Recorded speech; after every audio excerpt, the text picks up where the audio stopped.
Hello student, कैसे हैं आप सभी लोग। आई होप आप लोग अच्छे होंगे, पढ़ाई कर रहे होंगे। तो फ्रेंड्स, आज की इस नई वीडियो में आप सभी का स्वागत है। तो फ्रेंड्स, इसके पहले की वीडियो में हमने प्रश्नावली 7.2 तक कंप्लीट करा दिया है। अगर आपने इसके पहले की वीडियो नहीं देखी तो आप चैनल की प्लेलिस्ट में जाकर आप इसके पहले की वीडियो देख लीजिएगा। तो फ्रेंड्स, जैसे कि आप इसमें देख सकते हैं कि आज की इस वीडियो में हम प्रश्नावली 7.3 की पहले और दूसरे क्वेश्चन को फ्रेंड्स आज के इस वीडियो में हम कंप्लीट करने वाले हैं। तो फ्रेंड्स, चलिए वीडियो को स्टार्ट करते हैं। तो जैसे कि फ्रेंड्स आप इसमें देख सकते हैं, दिया गया है कि त्रिभुज ABC और त्रिभुज DBC।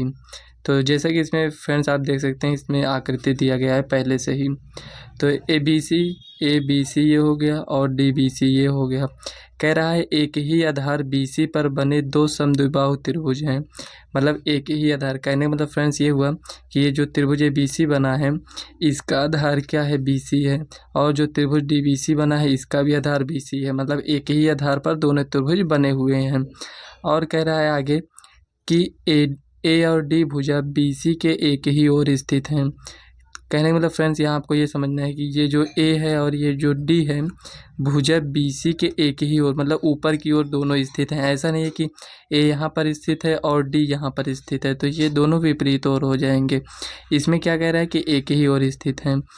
और आगे दिया गया है फ्रेंड्स, यदि AD बढ़ाने पर AD को अगर हम बढ़ाते हैं तो ये BC को P पर प्रतिच्छेद करता है। तो ये BC को P पर प्रतिच्छेद करता है। तो कह रहा है कि दर्शाइए कि यहाँ पर 1 2 3 4। तो फ्रेंड्स यहाँ पर 4 क्वेश्चन दिए गए हैं, देख सकते हैं आप यहाँ पर। तो यहाँ पर एक एक कर हम सभी को सॉल्व करेंगे। तो चलिए फ्रेंड्स, पहला क्वेश्चन हम सॉल्व करते हैं। तो फ्रेंड्स यहाँ पर आप देख सकते हैं, यहाँ पर हमने फिगर को नोट कर लिया है। तो यहाँ पर देखिए फ्रेंड्स, ABC और DBC क्या है, समद्विबाहु त्रिभुज है।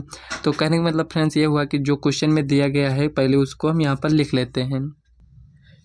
तो फ्रेंड्स जैसा कि आप यहाँ पर देख सकते हैं, हमने नोट कर लिया है। इसमें दिया है ABC तथा DBC एक समद्विबाहु त्रिभुज हैं। जब ये समद्विबाहु त्रिभुज हैं तो AB बराबर AC होगा।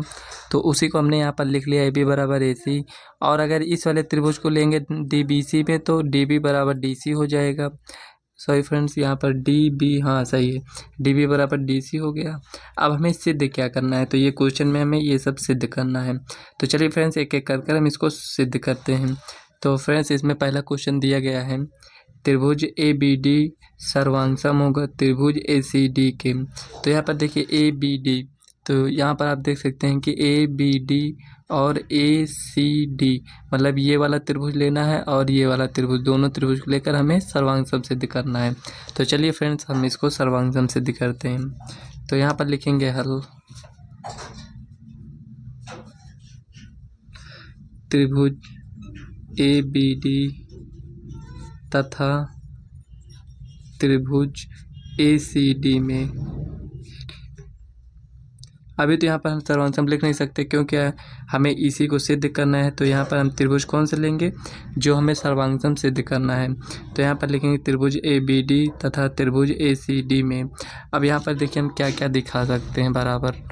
क्या हम इस वाले त्रिभुज में AB बराबर किसके होगा, AC के। तो यहाँ पर हम लिखेंगे AB बराबर AC, ये हो गया। और BD बराबर CD हो जाएगा। तो फ्रेंड्स यहाँ पर देखिए BD बराबर CD यहाँ पर हमने लिख दिया है। ये कैसे आया है, दिया है पहले से, हमें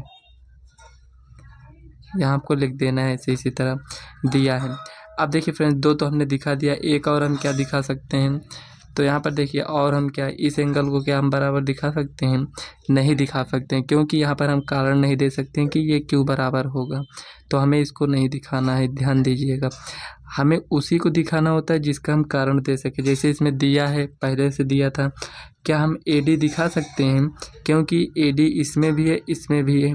तो इसको हम AD को उभयनिष्ठ दिखा सकते हैं। तो यहाँ पर लिखेंगे AD बराबर AD उभयनिष्ठ, मतलब दोनों में है, कॉमन, ये हो गया। अब देखिए फ्रेंड्स, यहाँ पर हमने कोण तो कोई दिखाया नहीं, ये भी भुजा, ये भी भुजा, ये भी भुजा। तो यहाँ पर लिखेंगे त्रिभुज ABD सर्वांगसम होगा त्रिभुज ACD के। किससे, यस यस यस, सर्वांग समता से, ये हो गया, ऐसे साइड में लिख दीजिए। अब देखिए फ्रेंड, जब इसको हमने सर्वांग दिखा दिया तो इसके संगत भुजा और संगत कोण सब बराबर होंगे।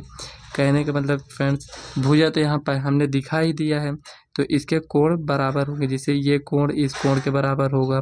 पहले हम नहीं दिखा सकते कि ये कोण बराबर हैं। जब हमने इसको सर्वांग दिखा दिया, सिद्ध कर दिया, तब हम दिखा सकते हैं कि ये कोण के बराबर है, और यहाँ पर ये कोण, ये इतना कोण इस कोण के बराबर है, हम दिखा सकते हैं यहाँ पर। अब देखिए, हमें इतना इसको प्रूव करना था, ये इतना हो गया। तो चलिए सेकंड नंबर में क्या है, तो यहाँ पर आप देखिए त्रिभुज ए बी पी।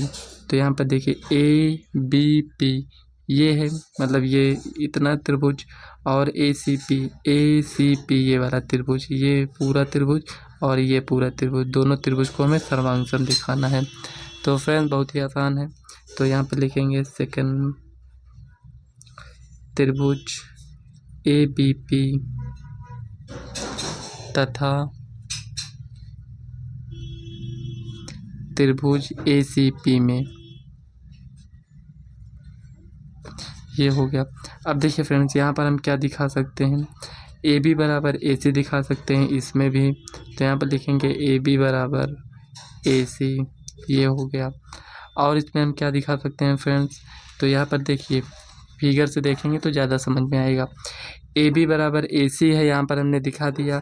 और इसमें हम क्या दिखा सकते हैं, क्या ए पी हम दिखा सकते हैं, क्योंकि यहाँ पर कौन सा त्रिभुज लिए हैं, ए बी पी और ए सी पी लिए हैं, तो ए पी क्या है, कॉमन हो जाएगा। तो यहाँ पर हम लिखेंगे ए पी बराबर ए पी, ए पी ये क्या था, दिया है, और ये क्या है, उभयनिष्ठ है, ये हो गया। और फ्रेंड्स इसमें हम क्या दिखा सकते हैं, तो देखिए अभी इसके पहले हमने क्या प्रूफ किया था, इस वाले त्रिभुज में ये कोण बराबर है, और इस वाले त्रिभुज में अगर देखें तो ये कोण, मतलब ये दोनों कोण क्या है, ये बराबर है। जब हमने इस बड़े वाले त्रिभुज के लिया तब भी ये कोण बराबर होगा। तो यहाँ पर हम लिखेंगे एंगल बी ए पी और एंगल सी ए पी। आप इस तरह दिखा सकते हैं, नहीं तो आप यहाँ पर नेम दे दीजिए, एंगल 1 और एंगल 2, इस तरह लिख दीजिए। जब आप यहाँ पर लिख देंगे तो आप यहाँ पर लिख सकते हैं कि एंगल 1 बराबर एंगल 2, एंगल 2, ये हो गया। तो यहाँ पर आप लिख सकते हैं सिद्ध किया गया, या सी पी सी टी लिख सकते हैं, सिद्ध किया गया, ये हो गया। या फिर आप लिख सकते हैं सी पी सी टी से, इसके पहले वाले त्रिभुज जो हमने सर्वांग दिखाया है उसके अकॉर्डिंग हम कह सकते हैं कि एंगल 1 और एंगल 2 बराबर हैं। तो यहाँ पर लिखेंगे त्रिभुज ए बी पी सर्वांग होगा किसके, त्रिभुज ए सी पी के। और यहाँ पर देखिए फ्रेंड्स, ये जो तीसरा क्वेश्चन है इसमें कह रहा है ए पी, ये जो ए पी है, कोण ए, यहाँ पर ये पूरा कोण की बात कर रहा है, कोण ए और कोण डी दोनों को समद्विभाजित करता है। मतलब जब ये पूरा कोण था और ये पूरा कोण था, तो ये जो ए पी रेखा है कह रहा है कि दोनों को समद्विभाजित करता है। तो फ्रेंड्स यहाँ पर देखिए, हमें ये कोण, इसका मतलब ए वाले कोण का तो पता चल गया कि हाँ ये समद्विभाजित कर रहा है, कोई रेखा है जो समद्विभाजित कर रहा है, क्योंकि ये दोनों कोण क्या है, बराबर हैं, एंगल 1 एंगल 2 बराबर हैं। लेकिन यहाँ पर हम डी को नहीं कह सकते हैं कि यहाँ पर ये जो डी पी रेखा है, ये इसमें ये जो यहाँ ये कोण बन रहा है और ये कोण जो बन रहा है, हम इसको नहीं कह सकते हैं कि ये बराबर है। क्यों नहीं कह सकते हैं, क्योंकि हमें इसमें हम कोई मतलब प्रूव नहीं कर सकते हैं कि ये बराबर है। तो इसको प्रूव करने के लिए फ्रेंड्स क्या करना पड़ेगा, हमें ये वाला त्रिभुज लेना पड़ेगा और ये वाला त्रिभुज, मतलब यहाँ से ये इतना त्रिभुज और यहाँ से ये इतना त्रिभुज लेना पड़ेगा। जब इसको हम सर्वांग दिखा देंगे तो हम कह सकते हैं कि ये कोण और ये कोण बराबर हैं। तो हम कह सकते हैं कि ये जो डी पी है, रेखा है, ये कोण डी को क्या कर रहा है, समद्विभाजित कर रहा है। उसी प्रकार इसमें भी है, इसमें तो हमें पता चल गया है। तो चलिए हम इसको पहले सर्वांग दिखाते हैं। तो यहाँ पर हम लिखेंगे फ्रेंड्स त्रिभुज बी डी पी और सी डी पी, ये त्रिभुज हम लिख सकते हैं।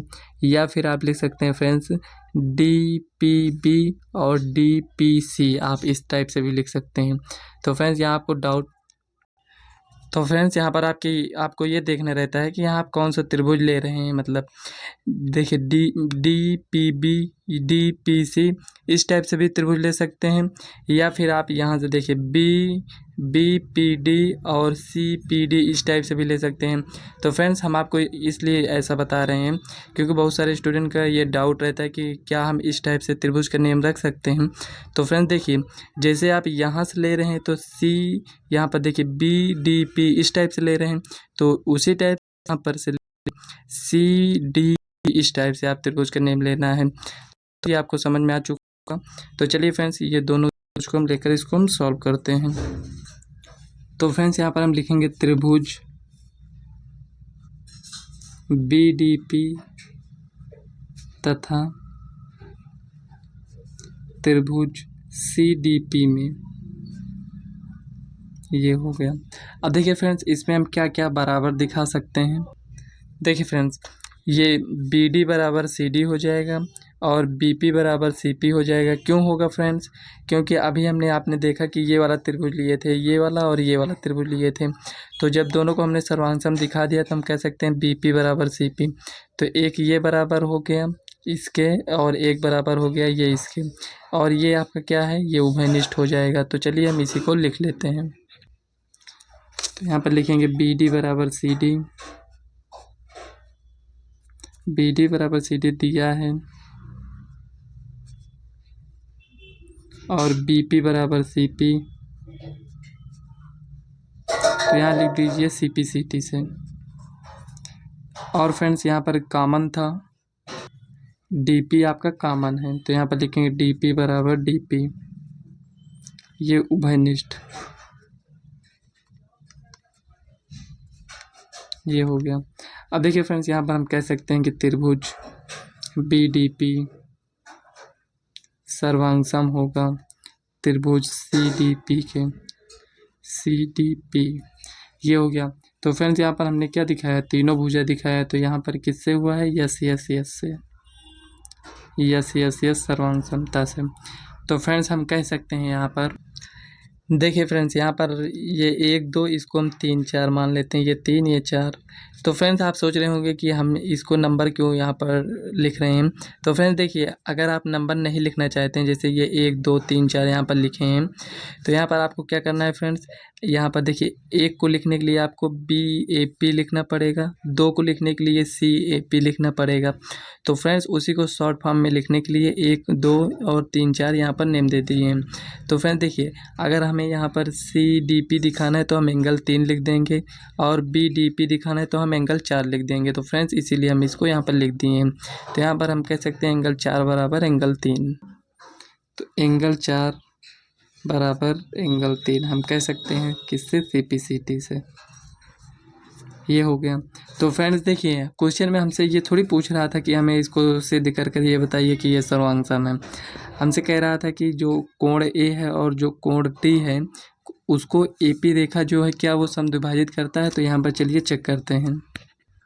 तो यहाँ पर लिखेंगे फ्रेंड्स, एंगल 1 बराबर एंगल 2 था, और ये अगर इसको हम लिखना चाहें तो एंगल 1/2 इस तरह लिख सकते हैं। ये समीकरण 1 हो गया। मतलब कि कोण A को अगर हम आधा कर देते हैं तो एंगल 2 या एंगल 1 के बराबर हो जाएगा। इसी टाइप से एंगल 3 बराबर एंगल 4 बराबर एंगल D को अगर हम आधा कर देते हैं तो ये एंगल 4 या एंगल 3 के बराबर हो जाएगा। मतलब कि फ्रेंड्स 3 और 4 बराबर हैं, तो ये दोनों के बराबर हो जाएगा अगर हम D को आधा, जैसे एंगल D मान लीजिए 60 है, ऐसे एग्जांपल ले लेते हैं। 60 है, अगर इसका हम आधा करेंगे तो एंगल 4 और एंगल 3 के बराबर कितना आएगा, 30 आ जाएगा। तो ये हो गया समीकरण 2 हो गया। तो यहाँ पर हम लिखेंगे फ्रेंड्स, अगर ये आपको नहीं समझ में आया तो चलिए फ्रेंड्स फिगर के माध्यम से इसको समझते हैं। देखिए फ्रेंड्स, एंगल 1 बराबर एंगल 2 हम लिखें, अगर हम कोण A को आधा कर देते हैं तो किसके बराबर आएगा, एंगल 1 के बराबर आएगा या एंगल 2 के बराबर आएगा। यहाँ पर हमें क्या मिला है, एंगल 1 एंगल 2 बराबर है। तो यहाँ पर आपको ये समझ में आ गया और ये यहाँ समझ में आ गया। तो दोनों कोण फ्रेंड्स यहाँ पर हम इसलिए ले रहे हैं क्योंकि हमें यही दिखाना है ना कि कोण A और कोण D को AP रेखा समद्विभाजित करती है। तो यहाँ पर हम लिखेंगे फ्रेंड्स, समीकरण 2 1 व 2 से स्पष्ट है कि समीकरण 1 व 2 से स्पष्ट है कि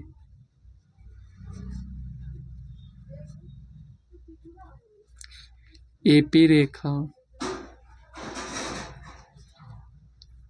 कोण ए तथा कोण डी को समद्विभाजित करता है।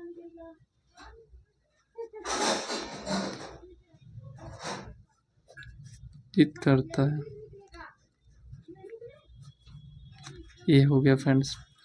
तीसरा क्वेश्चन फ्रेंड्स आपका सॉल्व हो चुका है, पहले का तीसरा। अब इसमें फ्रेंड्स 4 पार्ट थे, तो चौथा पार्ट चलिए इसको भी सॉल्व कर लेते हैं। देखिए फ्रेंड्स, यहाँ पर चौथा कह रहा है एपी रेखाखंड बीसी का लंब समद्विभाजक है। मतलब फ्रेंड्स बीसी का लंब समद्विभाजक है एसी। कहने का मतलब फ्रेंड्स ये हुआ कि बीपी बराबर सीपी है और लंब समद्विभाजक मतलब ये हुआ फ्रेंड्स कि यहाँ पर एक कोण 90। जब यहाँ पर एक कोण 90 हो जाएगा तो इधर भी 90 हो जाएगा, ये आपको पता है। तो फ्रेंड्स अभी हमने क्या सॉल्व किया था, ये दोनों त्रिभुज लेकर हमने इसको सर्वांगसम सिद्ध किया था। तो यहाँ पर हम कह सकते हैं कि ये एंगल और ये एंगल दोनों आपस में बराबर होंगे। तो फ्रेंड्स यहाँ पर हम लिखेंगे चौथा जो त्रिभुज फ्रेंड्स हम लेकर इसको सॉल्व किए थे। तो यहाँ पर लिखेंगे त्रिभुज A B P, sorry friends ये पी है, समझ लीजिएगा, ए बी पी, और यहाँ पर सर्वांगसम है त्रिभुज ए सी पी के। ये हो गया। तो फ्रेंड्स इसके अकॉर्डिंग हम कह सकते हैं कि बी पी बराबर सी पी। तो यहाँ पर लिखेंगे बी पी बराबर सी पी, और यहाँ पर लिखेंगे angle B P D, angle B P D बराबर होगा एंगल सी पी डी के। ये हो गया। तो यहाँ पर लिख दीजिए सी पी सी टी, ये हो गया। अब देखिए फ्रेंड्स जब यहाँ पर ये बराबर हमने दिखा दिया है तो यहाँ पर देखिए आपको यहाँ फ्रेंड्स ये मिलेगा कि बी सी क्या है, एक रेखा है। इस पर ये जो यहाँ पर एक कोण ये बन रहा है, एक कोण ये, तो ये क्या है, रैखिक युग्म है। तो इस पर कितने अंश का कोण बनेगा, 180। मतलब कि B P D plus C P D कितना हो जाएगा, 180 हो जाएगा, क्योंकि रैखिक युग्म है। तो यहाँ पर हम लिखेंगे angle B P D plus angle C P D बराबर 180 अंश। क्यों, रैखिक युग्म।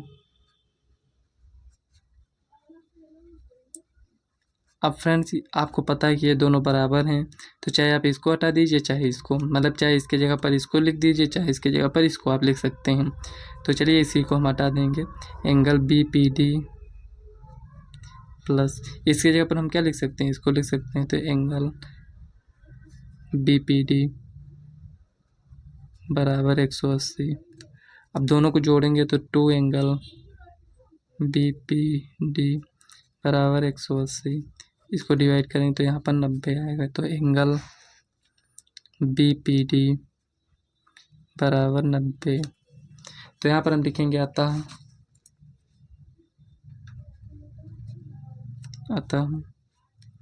एपी रेखाखंड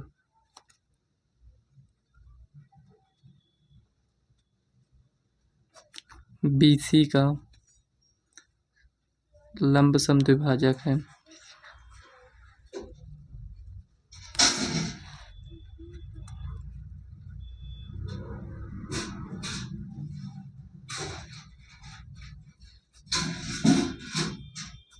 तो फ्रेंड्स यहाँ पर ये आपका चारों क्वेश्चन सॉल्व हो चुका है। तो फ्रेंड्स देखिए क्वेश्चन को लगाते समय आपको क्या करना है कि क्वेश्चन को आपको रटना बिल्कुल नहीं है, क्वेश्चन को आपको समझना है। तो फ्रेंड्स हम आपको इस टाइप से बताने का प्रयास किए कि आपको रटना ना पड़े। तो फ्रेंड्स चलिए दूसरा क्वेश्चन सॉल्व करते हैं, क्या दिया गया है। तो फ्रेंड्स यहाँ पर देख सकते हैं ये बहुत ही छोटा क्वेश्चन इसमें दिया गया है। कि एक समद्विबाहु त्रिभुज मतलब ABC क्या है, एक समद्विबाहु त्रिभुज है।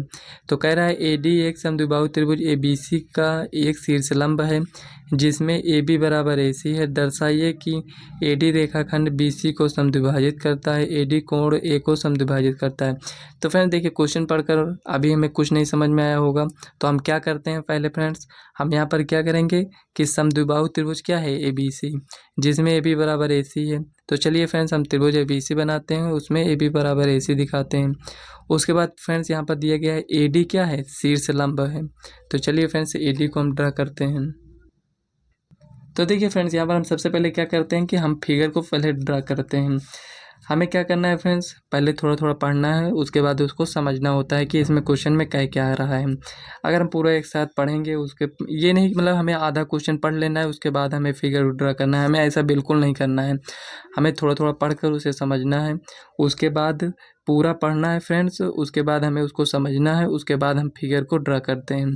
जब तक फ्रेंड्स हमें नहीं समझ में आएगा हम फिगर को नहीं ड्रा कर सकते हैं। तो यहाँ पर क्या करना है, त्रिभुज ABC बनाना है। तो यहाँ पर हम त्रिभुज ABC बनाते हैं। अब देखिए ABC यहाँ पर हमने बना लिया है। अब देखिए क्वेश्चन के अकॉर्डिंग AB बराबर AC है, मतलब ये इसके बराबर है, ये हो गया। अब कह रहा है AD शीर्ष लंब है, तो शीर्ष लंब है तो फ्रेंड्स लंब होगा। तो यहाँ पर A ये है, D कहाँ पर रखना है, तो यहीं पर तो रखेंगे ना, तो शीर्ष लंब है तो इसको हम इससे मिला देंगे, ये हो गया। अब देखिए फ्रेंड्स, यहाँ पर क्वेश्चन में क्या कह रहा है ये समझिए, हमें क्या मतलब सिद्ध करना है।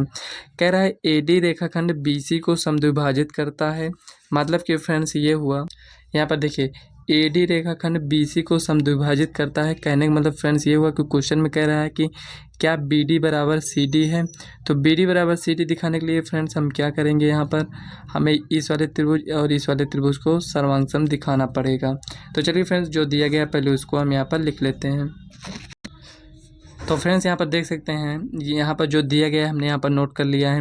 यहाँ पर दिया गया है कि ABC एक त्रिभुज है जिसमें AB बराबर AC है तथा AD क्या है, शीर्ष लंब है। मतलब कि फ्रेंड्स यहाँ पर 90 का कोण बनेगा और हमें सिद्ध करना है AD रेखाखंड BC को समद्विभाजित करता है। कहने का मतलब फ्रेंड्स ये हुआ कि यहाँ पर हम लिख देते हैं BD बराबर CD, इसी को हमें सिद्ध करना है।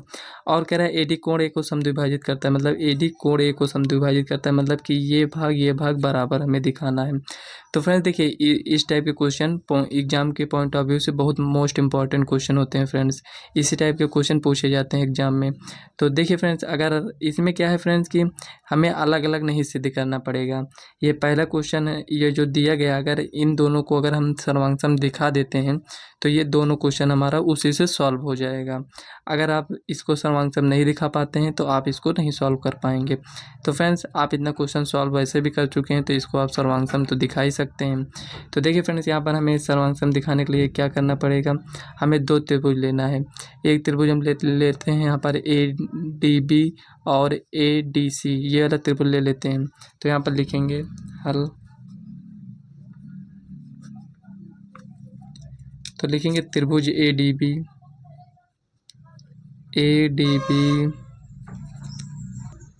तथा त्रिभुज ADB ADC में ये हो गया।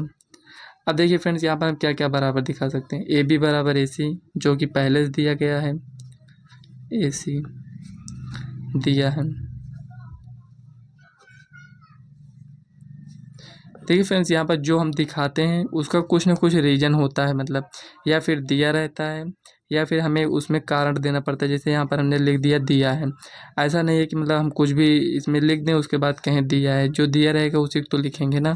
ये तो आप समझ सकते हैं। AB बराबर AC हो गया। और इसमें फ्रेंड्स हम क्या दिखा सकते हैं, क्या ये AD दोनों त्रिभुज में है, तो यहाँ पर हम लिखेंगे AD बराबर AD क्या है, उभयनिष्ठ है, ये हो गया। और फ्रेंड्स इसमें क्या है, ये समकोण है, ये भी समकोण है, तो यहाँ पर हम लिखेंगे एंगल DB बराबर एंगल ADC, शीर्ष लंब यहाँ पर लिख दीजिए, ये हो गया। तो फ्रेंड्स अगर आपके मन में ये डाउट हो कि यहाँ पर हमने कोण का नेम क्यों नहीं दिया, जैसे इसके पहले वाले क्वेश्चन में हमने यहाँ पर 1 लिखा था, यहाँ पर 2 लिखा था कि एंगल 1 बराबर एंगल 2 यहाँ पर दिखा दिए थे, तो आप ऐसा लिख सकते हैं, ऐसा नहीं है, मतलब इसको 1 यहाँ पर 2। तो फ्रेंड्स यहाँ पर क्या करना होगा फ्रेंड्स आपको कि यहाँ पर अगर हम एंगल 1 बराबर एंगल 2 लिख रहे हैं तो यहाँ पर आपको फिगर में भी दिखाना पड़ेगा कि एंगल 1 और एंगल 2 क्या है जो हम यहाँ पर लिख रहे हैं। तो यहाँ पर जो हम इसको यहाँ पर लिखे हैं तो यहाँ पर आप 1 और यहाँ पर 2 लिख कर एंगल 1 बराबर एंगल 2 आप लिख सकते हैं। तो ये हो गया। अब देखिए फ्रेंड्स, अब हम इसको सर्वांगसम दिखा सकते हैं, तो यहाँ पर लिखें त्रिभुज ADB सर्वांगसम त्रिभुज ADC, ये हो गया। अब देखिए फ्रेंड्स, इससे हमें क्या मिला, BD बराबर CD मिल गया। देखिए जब ये सर्वांगसम हो गया तो अगर आपको नहीं समझ में आता यहाँ पर चेक करिए, BD ये BD और यहाँ पर देखिए CD, तो यहाँ पर BD बराबर CD होगा, ये हो गया। और क्या होगा फ्रेंड्स, बराबर जब हमने इसमें ये दोनों को सर्वांगसम दिखा दिया है तो ये कोण बराबर होगा। तो चलिए यहाँ पर 1 2 लिख देते हैं, एंगल 1 एंगल 2। अब देखिए यहाँ पर क्या करेंगे, एंगल 1 बराबर एंगल 2। जैसे ही यहाँ पर 1 बराबर 2 लिखते हैं हमें फिगर में दिखाना पड़ेगा कि क्या है जो हम एंगल 1 और एंगल 2 दिखा रहे हैं। तो ये दोनों किससे बराबर हो गए, CPCT से, ये हो गया।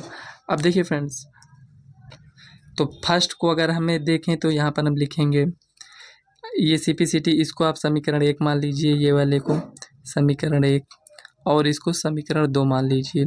तो यहाँ पर हम लिखेंगे समीकरण 1 से BD बराबर CD, अतः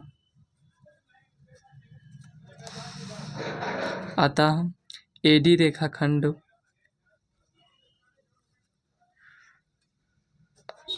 BC को समद्विभाजित करता है, BC को समद्विभाजित करता है।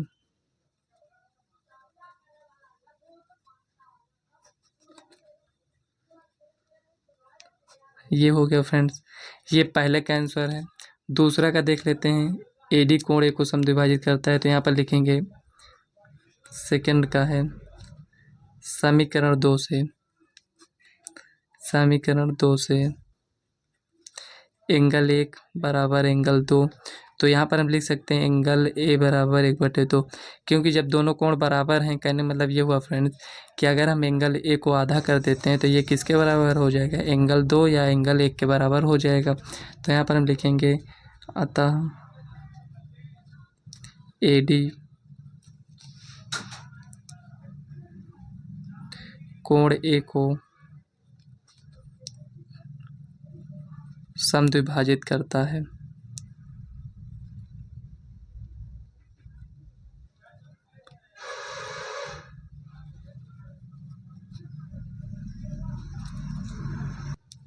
तो फ्रेंड्स, ये आपका दूसरा क्वेश्चन भी कंप्लीट हो चुका है।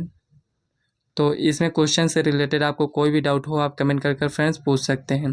तो फ्रेंड्स, आज की इस वीडियो को हम यहीं तक रखते हैं। अगर वीडियो आपको पसंद आए तो वीडियो को लाइक व चैनल को सब्सक्राइब कर दीजिएगा और इस वीडियो को अपने फ्रेंड्स को ज़्यादा से ज़्यादा शेयर करिएगा। तो चलिए फ्रेंड्स, मिलते हैं नेक्स्ट वीडियो में, तब तक के लिए बाय।